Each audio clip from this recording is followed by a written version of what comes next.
Good afternoon, everybody. Welcome to the annual Rafiki Golf Day 2024, obviously. It's the second Rafiki Golf Day that Anya has put on. She's slacked off because it started as an annual golf day, but it started in 2022. So she missed 2023, and we'll forgive her, but she just has a little bit of a challenge of doubling the fundraising outcome today to make up for last year, or she's out, okay?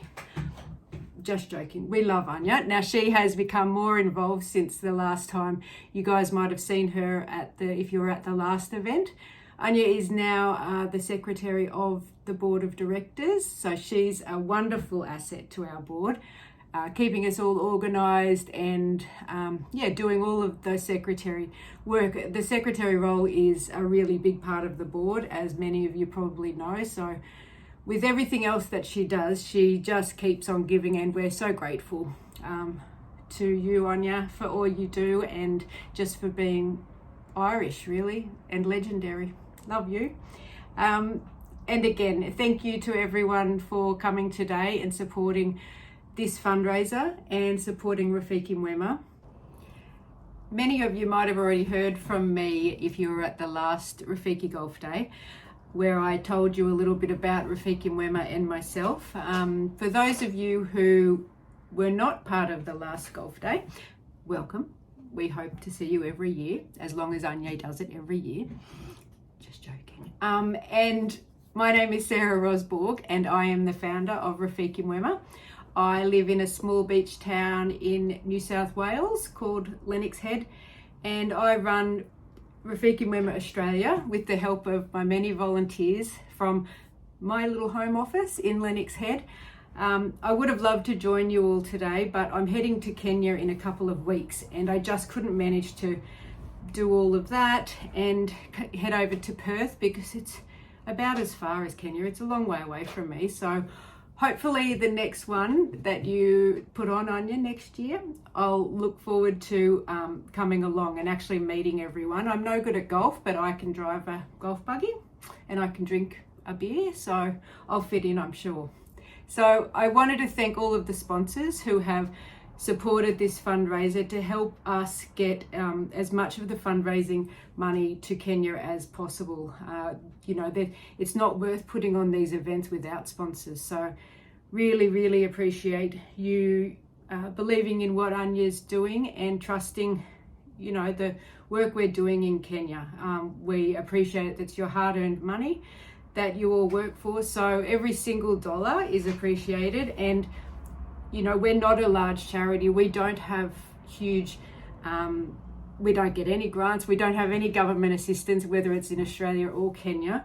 So fundraisers just like this are what helps us keep our doors open. So without you, we couldn't do it. So thank you very much for sponsoring, and for all of you who have purchased a ticket and who are here today to help us raise these funds.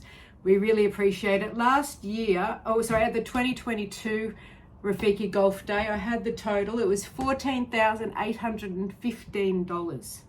That's what Anya raised in total last year. So that was an incredible effort.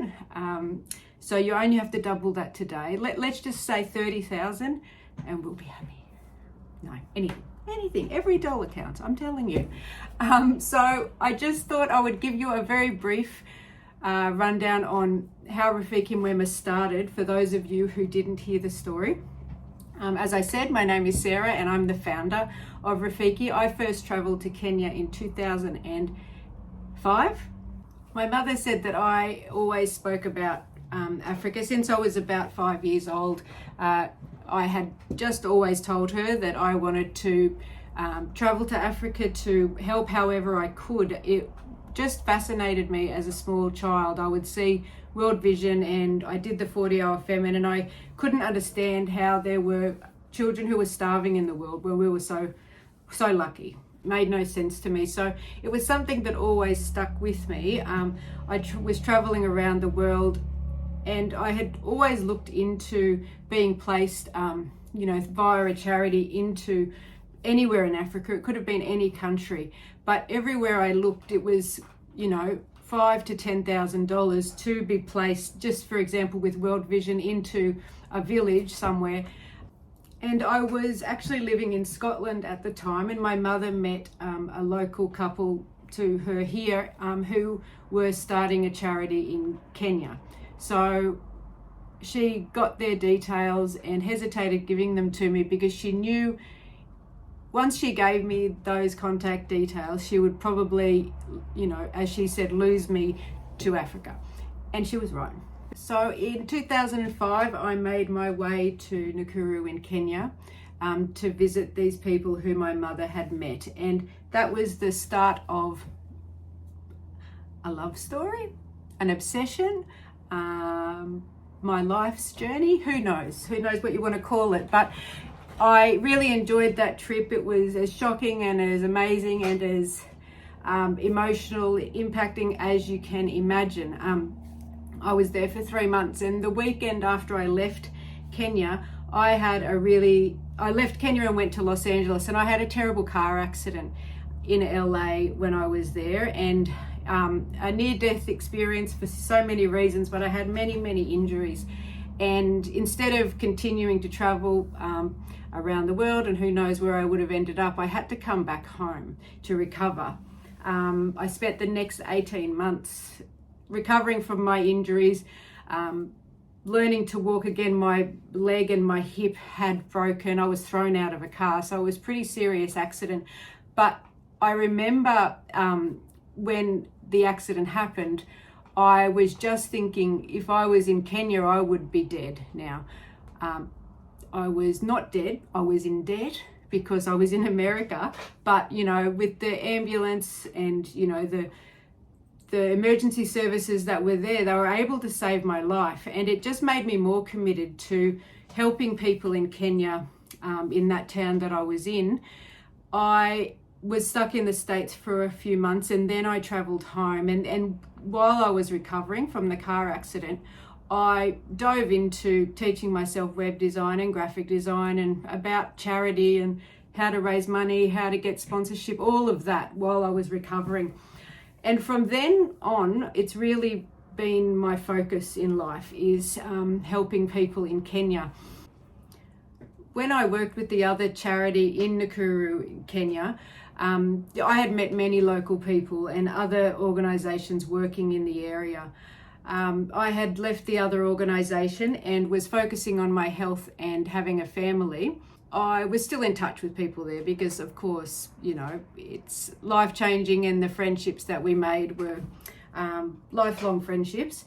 And in discussions with people, we could see a need in Nakuru for, there were many girls who had suffered sexual abuse. And from the moment that they had been raped until the moment that they would need to go to court to testify against the rapists, there was nowhere for these girls to go. So they would say, go to the police station or the children's department where they've,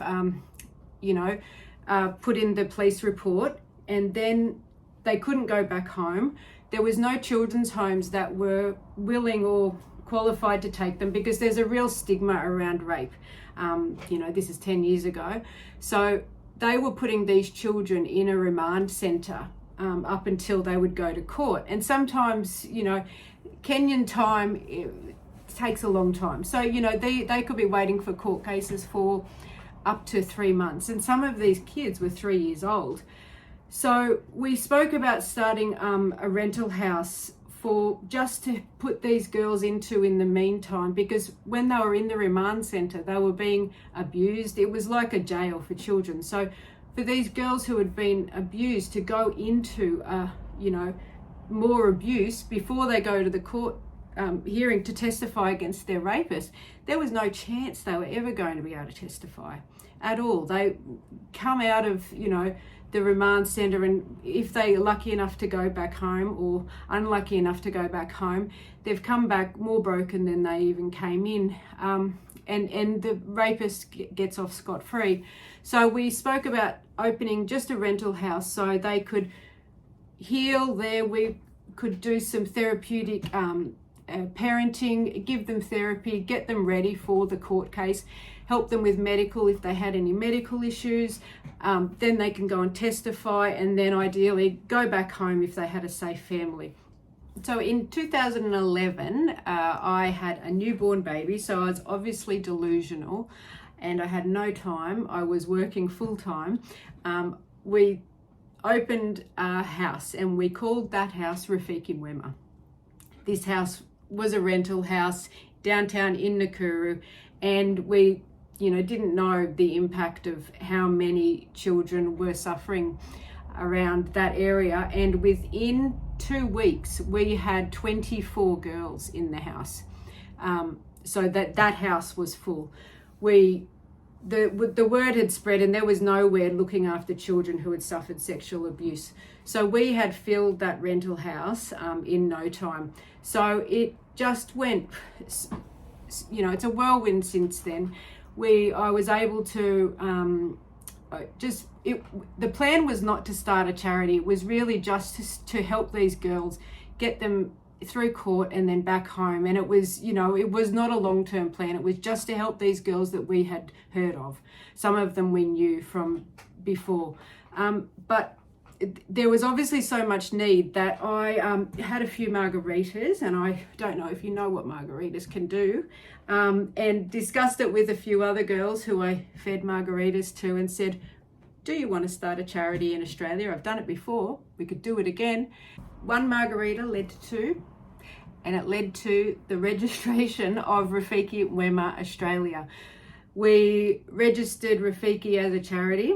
We had a local Rotary Club come on board, and they were our sponsor organisation. So they were able to write tax receipts for us, which really made a huge impact.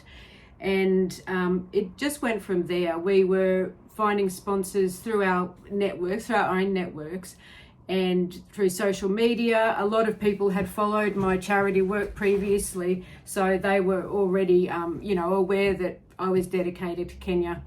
And it has gone so fast from there. Even since the last time I updated you at the last golf day, we've had some wonderful updates.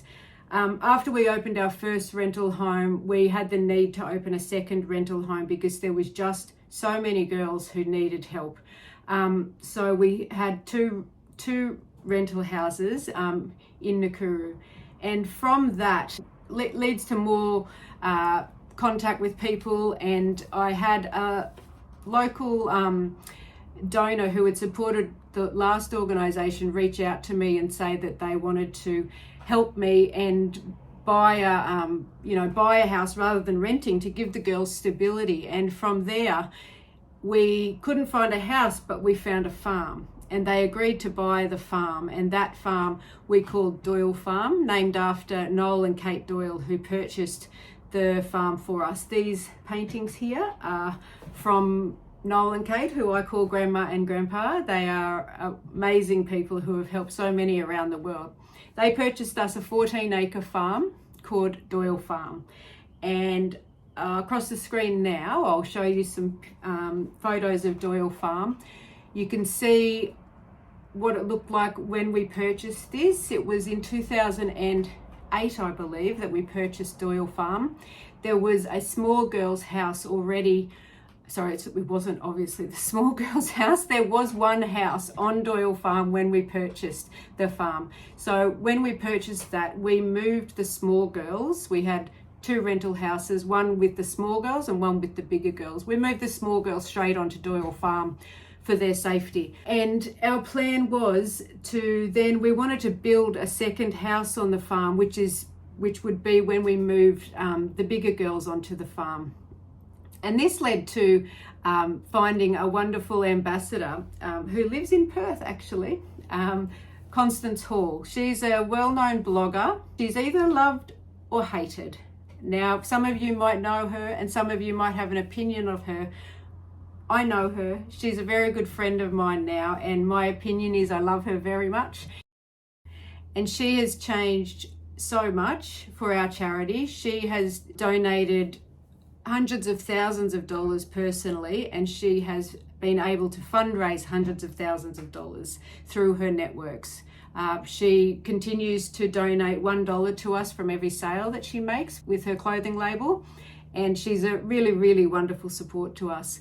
So after we bought Doyle Farm, we did a fundraiser through Constance Hall to build the Queen's Castle. So this would be for our big girls. And the fundraiser was set for $80,000 because I believed that we could build a simple house to bring the big girls in. After we launched that crowdfunding campaign, we hit 120,000 within 12 hours, I believe, and then I was in bed just covering my head. I did not, because every time we would refresh, it would go up thousands and thousands and thousands of dollars, and I had never seen that kind of money coming in. I could just imagine the impact that it would have, and I was speechless. The phones were ringing, people were pinging me here and there, and I couldn't do anything. I could not do anything. Within I think it was about 8 days, the fundraiser got up to $200,000. I was literally sitting there and I had to stop it at 200,000 because I might have a bit of a problem with things being perfect. And with those funds, we built the Queen's Castle. But not only the Queen's Castle, it's a very large house. I'll show you a picture of that now as well. So we have it's a large house that's split in two, so it's basically two houses. So currently we have the big girls on one side of this, and then on the other side we have the bigger girls, so ones that might go out to boarding school or ones that have special needs and can't go with the other girls and go to a special school. So that's what we have built with that money. But on top of that, we were able to build Makia Matoto, which you'll see here. This is on the plot where the small girls' house is, a gorgeous little hut, which we use when when any girls come to Rafiki Mwema. They're very traumatized, and as fabulous as our house is, it's very overwhelming. Even, as an adult coming in, these kids are screaming and they're excited and they're amazing, but they are loud. And a lot of these kids are very traumatized. So when they come in, we put them into Makia Matoto with an auntie so they can just transition into the house slowly. They spend 2 weeks in Makia Matoto with an auntie. They come out to eat and to play with the girls. When they've had enough, they'll go back in there. It's just a really gorgeous transition house for them. As well as that, right next to Makia Matoto, we built an office. So that's got a space for about 2 desks with some filing cabinets for our managers. So it's a very cute little office. So that was with the help of Constance Hall. And after that fundraiser, the awareness for Rafiki Mwema grew times about 20. We went from 2,500 likes on Facebook to about 20,000 likes. Everything grew. The awareness grew, the donations grew, the chaos grew, the administration work grew, everything. So at that stage, I always remember that was the moment when everything changed for Rafiki, because I was still trying to run a business. I had started a web design and a graphic design company that I could do at home with my baby, and I was trying to do both and I just couldn't do it anymore. I was not able to do what I was doing for Rafiki and for Castle Design, my company. So I had to give my company up and focus full time on Rafiki and my baby, who was a toddler by now. We had so many more sponsors and so many more people around the world who were aware of what we were doing. We always had a love for the boys who lived on the streets of Nakuru. We didn't have the money, we couldn't help them because we only had minimum funds that were helping the houses that we had set up already for the girls. But there was a time in Nakuru when the boys who were living on the streets, their lives were at risk because the government was cleaning up the streets. And what that meant was unimaginable for us, but it literally meant that they were putting boys, and some of these boys are babies, like 2 and 3 years old, up to adults, in the back of a truck and taking them out to a forest and leaving them there. And sometimes even worse, you can imagine. So we had got to know a bunch of the boys from just being down on the streets with them, giving them food and talking to them when we could. So there was a moment when we had to make a decision whether we could help them or not. And now that we had the support from Constance and many more donors, we decided to rent a house for some of the boys that were in town that were at risk of being killed by the police. So we did that. We rented a house in town. Fast forward, a year or so, we had 2 boys' houses in town. One was called Rafiki Familia and one was called Rafiki Yetu. And they were just a house with small boys and a house with big boys. The dream would be to build a castle on Doyle Farm, a king's castle for our kings. And Constance knew of everything that we wanted to do because we had always kept her up to date since she had helped us. And she said that she would love to help and she would donate $1 from every book that she sold when she published her first book. And she didn't know how that book would go at all, but it went really well and she sold 170,000 copies and she donated $170,000 to us. So you'll see on the farm here, we built our castle for our kings called the King's Castle. And that building is much like the Queen's Castle, where it is separated in 2 and it has one side for the smaller boys and one side for the bigger boys. And the big boys' house is where they will live by themselves, with supervision around. They cook for themselves, they have to clean and so on. So they learn to live by themselves. And the smaller side is where the aunties and uncles will stay with them, just like a family. They all have chores, of course, and learn, how to look after themselves. But yes, the King's Castle was built and Constance and her family came over for the opening of the King's Castle. And it was incredible. So at that stage, we had the small girl's house, the Queen's Castle, Makia Matoto, the office, and now the King's Castle. Doyle Farm was just more than we could have ever imagined. It was a really safe, amazing property that was a wonderful place for our children to heal. It was in a really safe location and it was wonderful. We take girls into Rafiki who are newborns up to the age of 12. And the majority of them are in a court case when they come to us because they have been abused, and if the perpetrator is known, we really push to get them to court so the children can testify against them. Unlike here and many other places around the world, in Kenya, if you are found guilty of rape or abusing a child, you are sent to prison for life, which should be the case everywhere. And in Kenya, if you are found guilty of murder, you go to prison for life. So the girls that are in our care are really in danger because often the male, most of the time, who has abused them is the breadwinner for the family. So, it could be the man could be the only person who is earning an income for a very large family. So if the child testify against this man and sends him to prison for life, then this family has no income. So not only if the father or the perpetrator is out of prison and they weren't already in custody, the girl is at risk of that man coming to find her and silence her. But not only that, but other family members often try to silence the girl. And by silence, I obviously mean try to kill them. On the farm, it's a 14-acre farm, and we have a lot of security measures to keep them safe. We have an electric fence going right around the border. That costs a lot of money. We have 9 German Shepherd dogs who terrify me. If I walk around the farm, I make sure the children are surrounding me in a circle, and which is terrifying. We want them to be terrifying, right? They say they're not going to bite me, but everyone says that, and I've been bitten by many dogs. We have 3 Maasai guards. So Maasai is a culture culture is a tribe in Kenya, and the scariest tribe. They're well known for being hunters. They are well known for shooting and speaking later.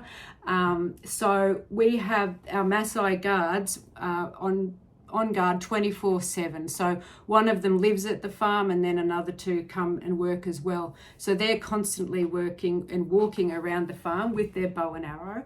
I'm not joking. And on the bow and arrow is snake venom that could kill an elephant in 20 seconds. So they're going to kill a small little pedophile, which is wonderful.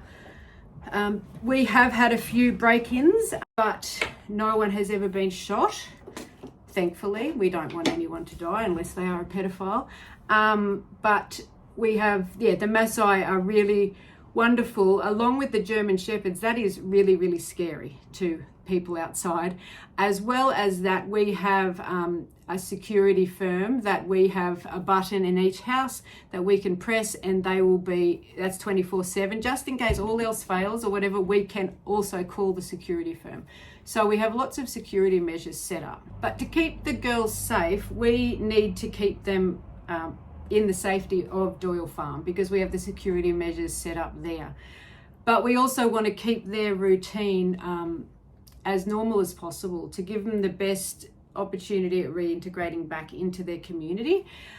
That's a really big part of what we believe in, is the children being able to go back into their community to, continue on a wonderful, normal Kenyan life. We are a fabulous home, but no child should live in an institution, and that's what we're really passionate about. So a lot of the work we do is keeping in mind that what we're doing will not affect their integration back home. So we can't send the girls out to the community school if they're in a current court case, because that would put them at risk. So we were teaching the girls in our houses, so that we would, in the morning, we would make their beds, and that would turn into their school table, and we would have different level classrooms in the dining room, in the kitchen, in their bedrooms, on their beds, and we did that every day, and it was great, but it was just not keeping in with their normal routine of getting up, getting dressed, going to school. So we did a fundraiser. We wanted to build a little school on Doyle Farm that would be somewhere that our girls could go to when they come to us if they're in a current court case, so they could continue their schooling and keep things as normal as possible, but also keep them safe.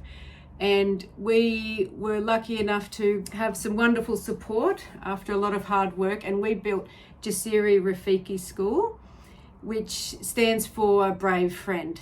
We built a wonderful school that has 4 classrooms. One of the rooms is a therapy room where we have a lot of toys, and that's where the staff take the children to do their therapy sessions as well, their play therapy sessions. We now, since then, and probably since I last spoke to you as well, we have raised money for a couple of computers, which we've put in the school as well. So not only is it school for the girls who need to be safe, but we have our older kids, even our staff and other kids, doing computer training in there. At night, kids can come and use the computer. It's on a roster system, so we use that for training as well as the therapy sessions, and it's been wonderful. You'll see the beautiful photos of the kids going to school. Obviously the uniform's fabulous because I designed it. I think it's so cute. And then we have brought boys in as well from the streets, any new additions. They're most of the time very addicted to drugs when they come to us. So they are addicted to glue that they sniff, which helps their hunger, which helps them sleeping on the cold, which helps them to put up with living in hell. But once they come to the farm, they obviously have to stop the drugs, and we help them go through a rehabilitation type. We've got staff that have training on drugs and alcohol, and until they have totally detoxed from the drugs, they also come along to Jasiri Rafiki School and just help them. A lot of them have never been to school, and they could be 8 or 9 years old, so they go to Jasiri Rafiki as well. until they're off the drugs, but also, you know, until they've settled down and that we think that they're ready for community school. When we first started 10 years ago, it was unbelievable. These children would go to court to testify. And remember, these kids were doing this after the remand centre, after they had left that remand centre. They were expected to go to court, and they would go to court to testify against their rapist. And the courts would allow their rapist to stand right beside them, but also question them face to face. So the rapist could ask this child, sometimes these children were, the youngest I've been involved with is 3 years old, and it was her father, who was a huge man. He could question his daughter, who was so scared of him already, face to face, and say, no, you're wrong about that, and really intimidate the girl. They're terrified anyway, but when the perpetrator is intimidating them, questioning them face to face, and no one is protecting them, they are terrified. They do not say anything against them, as if they could. It's hard enough anyway. And these girls were running out of the courtroom crying. They were wetting themselves. They were just totally shutting down and not saying anything. And these monsters were being let go, and they could just go back to normal life and do it again. And then these girls had to stay with us because they were not safe to go home because this monster is still in their village. So we were trying to do all we could to, can you hear these kids? I live across from the school. I love my Rafiki kids. I don't like these kids. Okay, I take it back. I feel bad. They're kindergarten kids. They're really cute. I just wish they would be quiet. Anyway, we're trying to think about a way that we could help our children testify safely against their rapists. So we had a small girl try to testify. Like I said, she had been to court, I think 3 times, and 3 times she'd failed, only because the perpetrator was allowed to question her.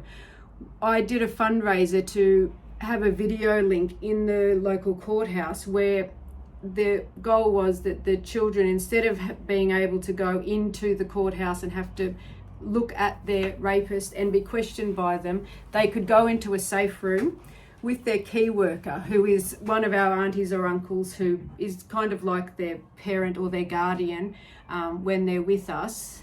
They would go into this safe room with them, where there would be a video and a screen, and they could see the courthouse on the television screen, and they would just have to talk into a video, and they could testify that way. So this way they never had to see them face to face. They didn't even have to pass through the courtroom.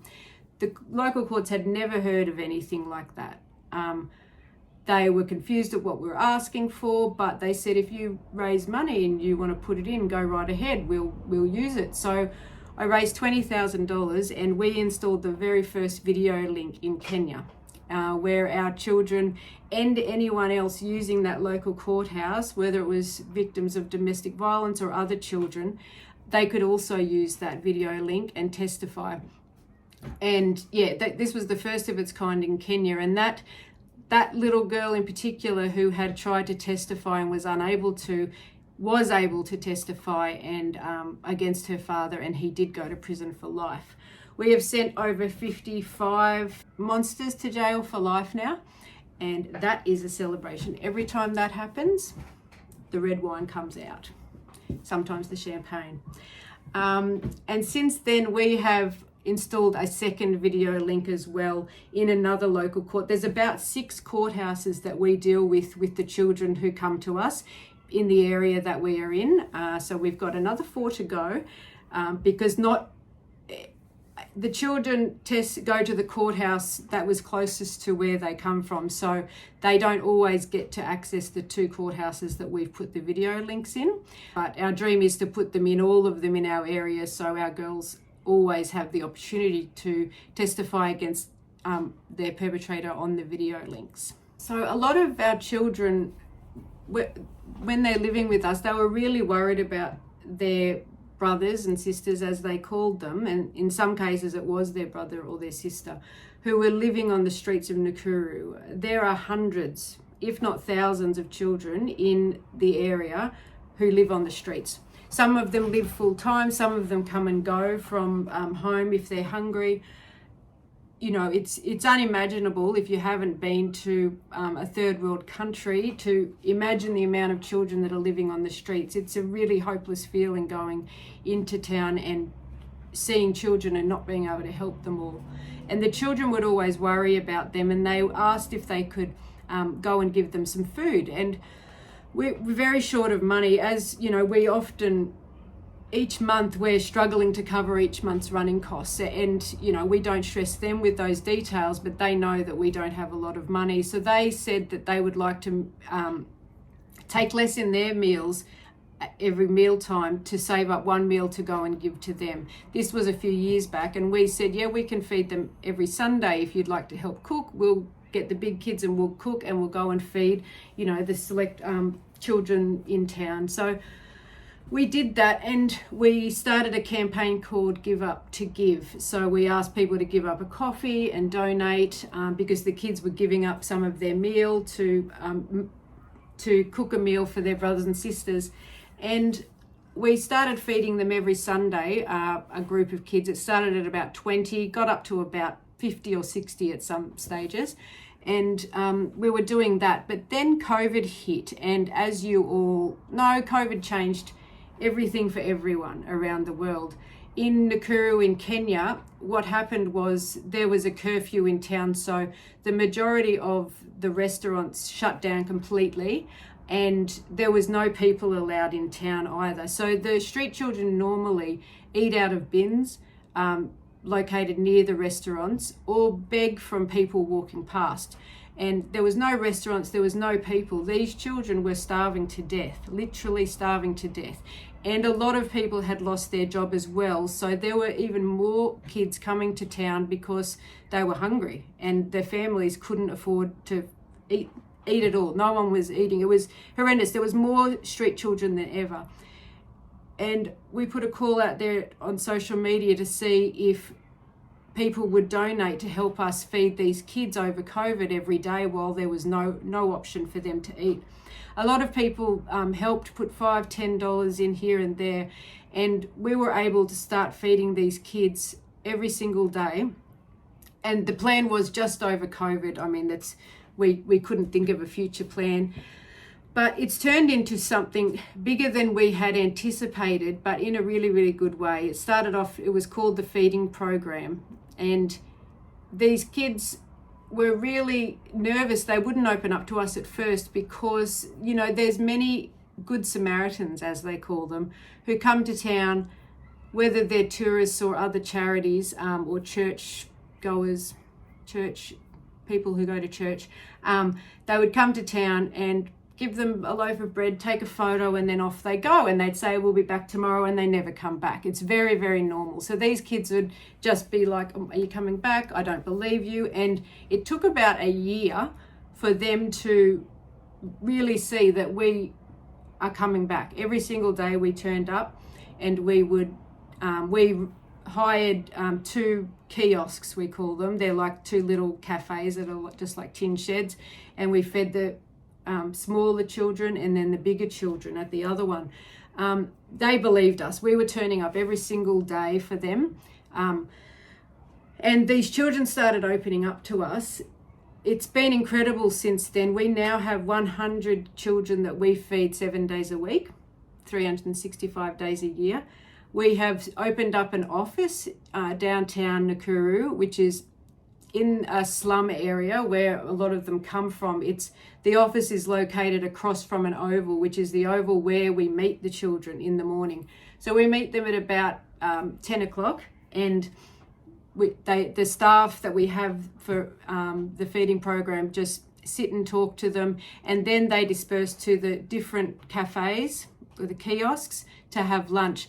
But it's turned into more than feeding now. We have our office where a lot of the children are waiting for our staff when they turn up in the morning, because overnight they've had a fight and they need medical assistance, or something's happened to one of them overnight and they need to tell our staff, because our staff advocate for them all the time. So these children really do now believe that we are there for them, that we're going to turn up every single day, and what we say we're going to do, we do. And with that comes an amazing amount of connection from these children, who are now attaching to our staff in a beautiful way, where they are starting to talk to them about where they came from, their childhood, what brought them to the street, why they, are addicted to drugs, why they do this, why don't they do that. And in some cases, we've been able to find the family of some of the children and return them home, because some of them are so little that they just walked into town because they were hungry, they were looking for food, and then they don't know how to get home. And the parents, they can't just get their spare money and catch a bus to go find their children. They don't have any money. They don't even have any money to live day to day. So they can't go and look for their children. And so these children end up living on the streets. There's so many different cases where these kids don't need to be on the street, but there's no hope. They're there, they don't know how to get home. That's all there is to it. So we've managed to integrate 55 children back to their communities with the help of our amazing outreach staff, after speaking with the children and finding out their stories. We renamed the feeding program to Rafiki Mwema, which translates to a friend on the street. And again, that's what we are, and that's what they are to us. One day, 7 days a week, I said we meet with them. One day we do sports where we play soccer. One day we do painting, beading. On Fridays now we teach them to read and write. They pull out the whiteboard on the oval, and all of the kids have their own notebook. And these kids have not slept all night. They're off their faces on the glue that they are sniffing just to survive, and they're learning to read and write, and they're incredible. A lot of them put the glue down when they're doing the activity with us, which is a wonderful achievement in itself, because if it just gives them an hour or two without drugs for a day, it's really, really good. In some cases, after we've done the historical check on the child to make sure that they actually don't have any safe family to go to, and if we have space at the King's Castle, they have come to live with us on Doyle Farm. So I believe we have 7 children who have come to Matani to live with us on Doyle Farm. And we've actually had 4 boys come to us in the last week from other cases, not from Matani. So we've had lots of new additions to our family. And like I said, we have 100 children who we feed every single day with our Matani family. We also have running water, so they are able to bathe. And by bathe, I mean with a bucket, a very normal Kenyan shower or Kenyan bath. They're able to wash. We can help them wash their clothes and give them a change of clothes. We have a razor, so we help them, we shave their head. We have toothbrushes for them. Sorry guys, I had to stop. My hair was falling out. Just had to zhuzh myself up a bit. This is hard work talking. I forget how exhausting, and once I start talking, I just feel like I'm never ever going to stop, but I promise you it's nearly over. Another part of Rafiki, as I've mentioned, we always believe that family is best. Our main focus is the children healing through the traumas that have happened to them and going back into a loving and safe family when they're finished at Rafiki Mwema. Some of them come to us and testify and go back home in a fairly short amount of time. Some of them don't have a safe family to go to, or they're still healing from the traumas that happened to them.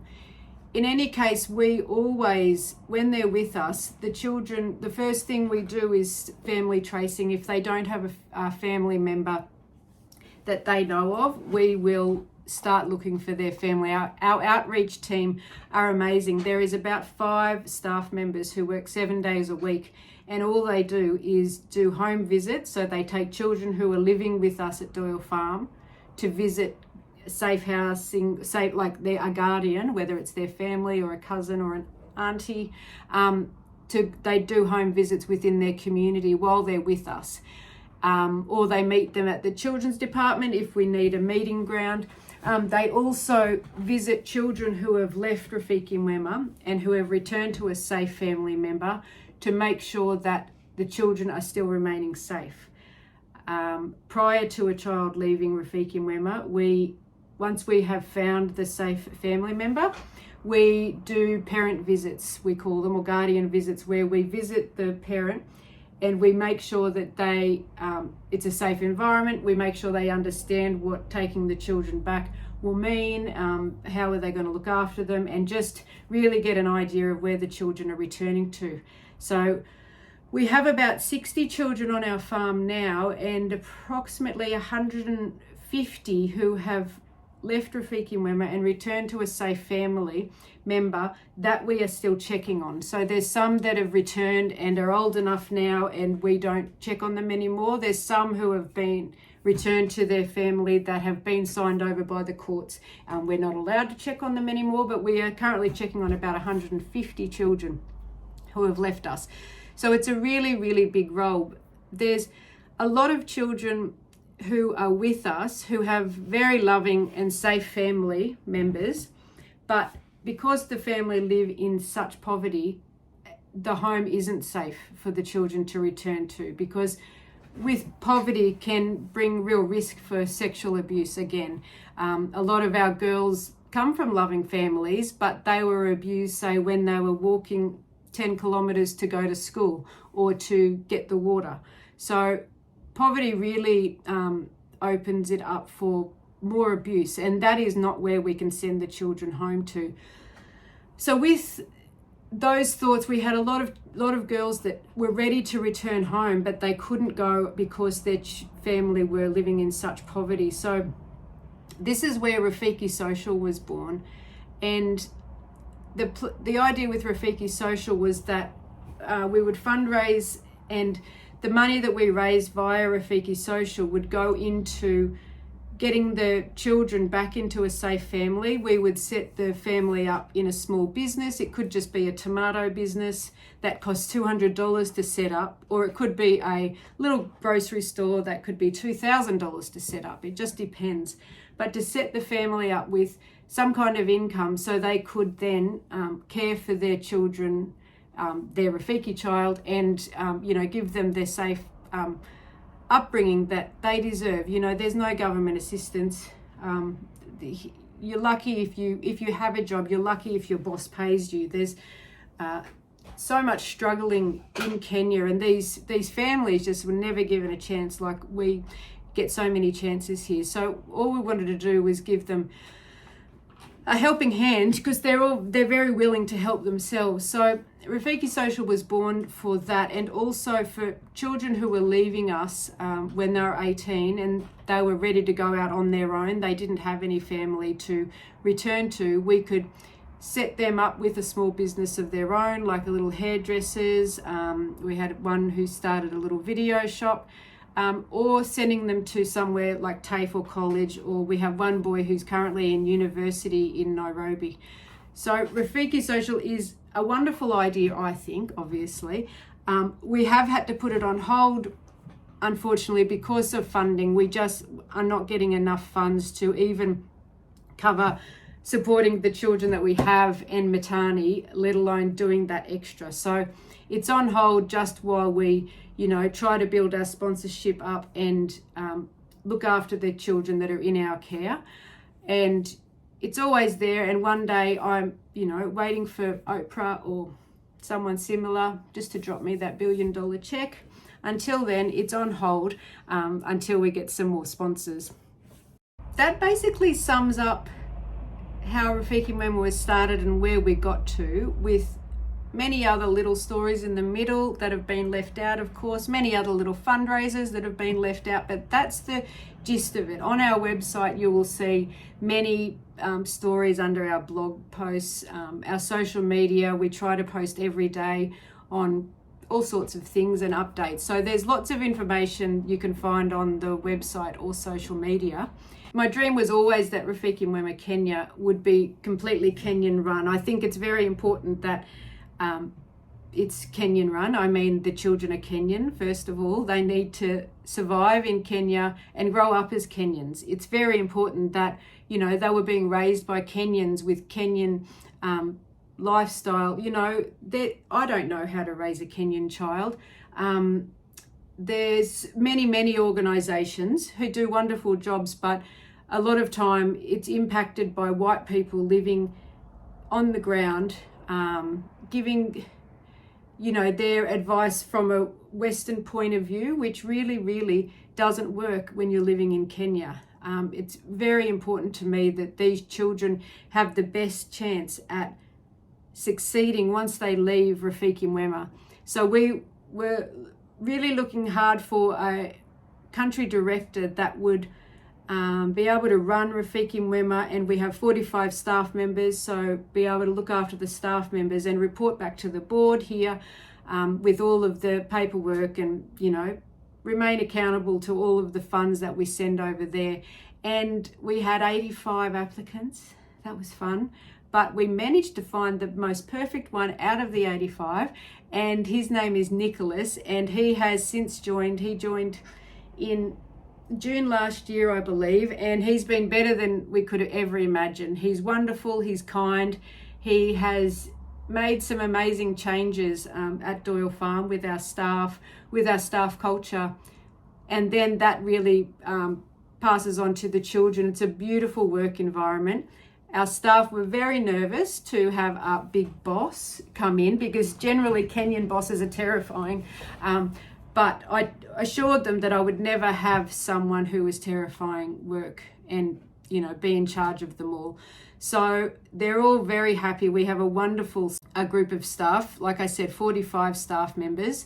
We also have a large produce farm on Doyle Farm. So we have a farm manager and staff that come in and farm the crops every day, which feed our houses, and we are able to sell some of those crops as well.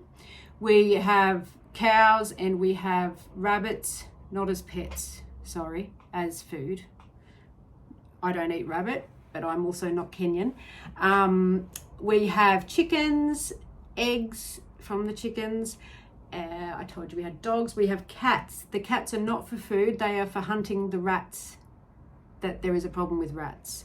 We don't eat either of those. And the difference that the country director has made on a whole to Rafiki Mwema Kenya is amazing. We have just been approved as an NGO, an international NGO, which just brings another level of accountability, which I like.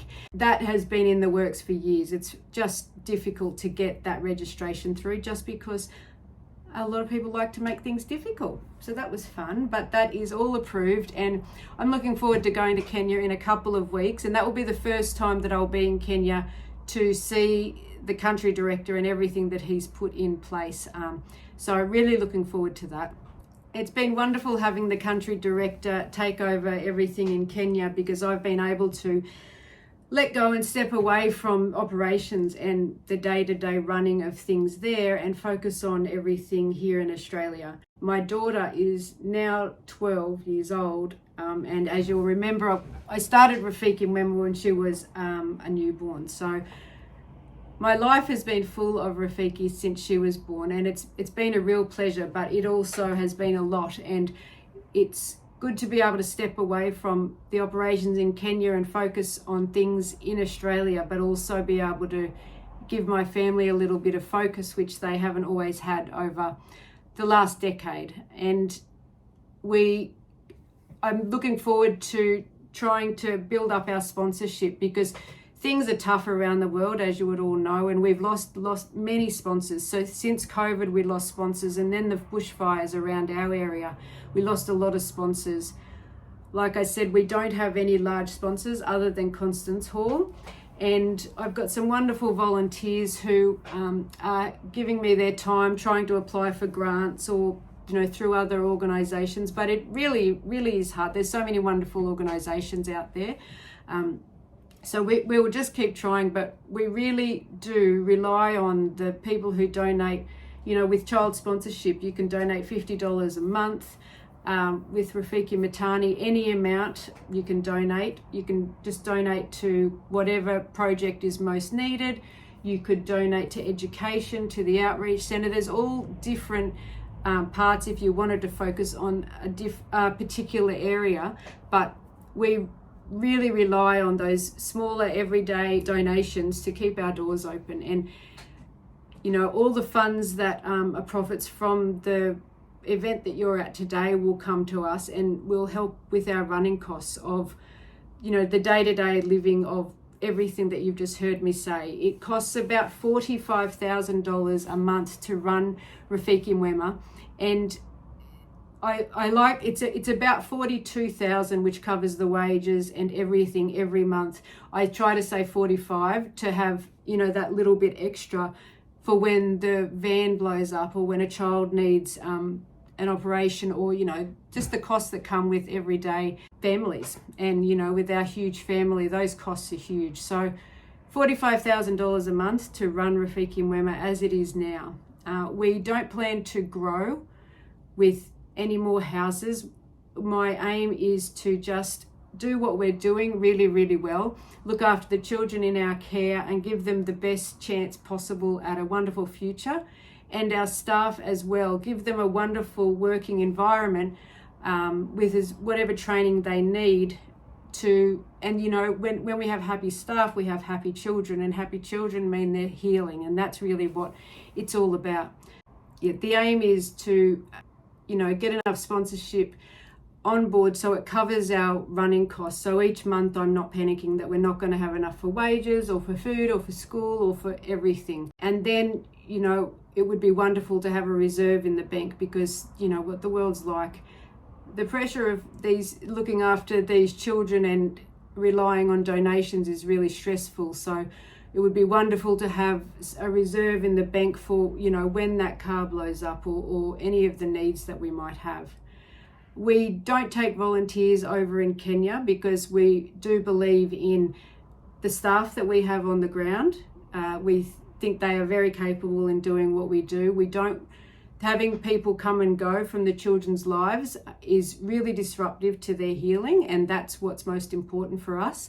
We know that with volunteers could come a huge amount of donations and sponsorship, but we don't believe in people coming in and out of the children's lives. And I've seen it in other organisations, and we used to take volunteers. So I've seen it in our own, where the volunteers would come and it would just disrupt the children so much because of the promises that were made to them when they were there. Like, I'll write to you every year, I'll visit you next year. And when they don't come because they go back to normal life, the children are really holding on to exactly what those people said, and it takes them back down and right to the beginning of their healing again. It's not worth it. So we do take volunteers in Australia. I need volunteers to do all the work that we do. We've got risk and governance committee, fundraising committee, marketing committee, finance and audit, you know, you name it. There's a place for everyone. Someone, if you want to fill out an Excel chart, I could have your help. So we do have openings for volunteers in Australia. We always advertise it on our website, but yeah, there's lots of opportunities and ways you can help that don't always just mean money. So if you can't afford to donate, sharing on social media, volunteering some time in Australia, just passing out a flyer to someone, talking about us to someone who might be interested in supporting a charity. You know, there's so many different ways that you can support. But the most exciting thing is you are supporting us by drinking alcohol and playing golf today. So good on you, and thank you. And thank you to all the sponsors, as I said, and to all of you who have come to support Anya in her fundraising today. And I really do look forward to coming there in person one year. Next year, hopefully, Anya, or only if you skip a year, maybe the next year. But thanks for listening. And yeah, you can find all the information on our website and social media.